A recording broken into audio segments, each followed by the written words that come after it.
अमरावतीच्या जिल्हा स्त्री रुग्णालयातील भीषण अग्निकांडात 3 नवजात बाळांचा मृत्यू झाल्यानंतर प्रशासनाच्या कारभारावर गंभीर प्रश्न उपस्थित होत आहेत।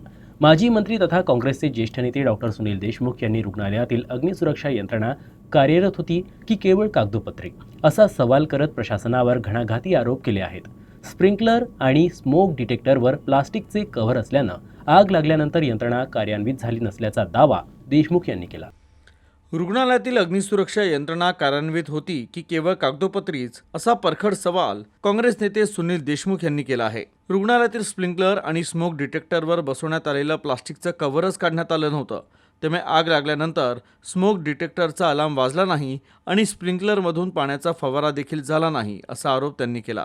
तर 3 नवजात बालकांचा जीव जाण्याइतकी गंभीर घटना घडूनही प्रशासनाची जबाबदारी निश्चित होत नसेल तर सर्वसामान्यांनी न्यायासाठी कुणाकडे पाहायचं असा प्रश्न देखील त्यांनी उपस्थित केला आहे।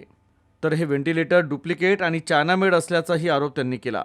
या यंत्रांच्या खरेदी प्रक्रियेत मोठ्या प्रमाणात टक्केवारीचा व्यवहार झाल्याचा गंभीर आरोपही त्यांनी केला आहे।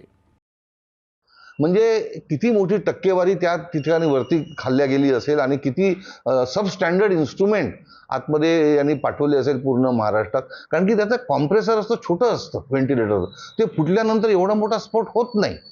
त्याच्यामुळे ह्या सगळ्या गोष्टी जर पाहिल्या की वेळेवर ऑडिट करायचं नाही, फायर ऑडिट करायचं नाही, इलेक्ट्रिक ऑडिट करायचं नाही, मॉक ड्रिल करायची नाही।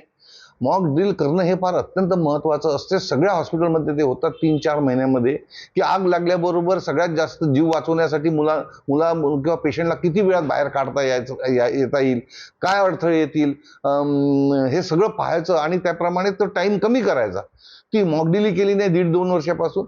मला असं वाटतं सर्व गोष्टी शासनाच्या आणि शासनाचे जे अधिकारी आहे ज्यांच्यावर ही जबाबदारी आहे ते फक्त टक्केवारीमध्ये आणि ते टक्केवारी वरती पोहोचून देण्यामध्येच गुंग आहे। आपल्यावर कोणतीही कारवाई होणार नाही हे त्यांना याची पक्की ठाम समजूत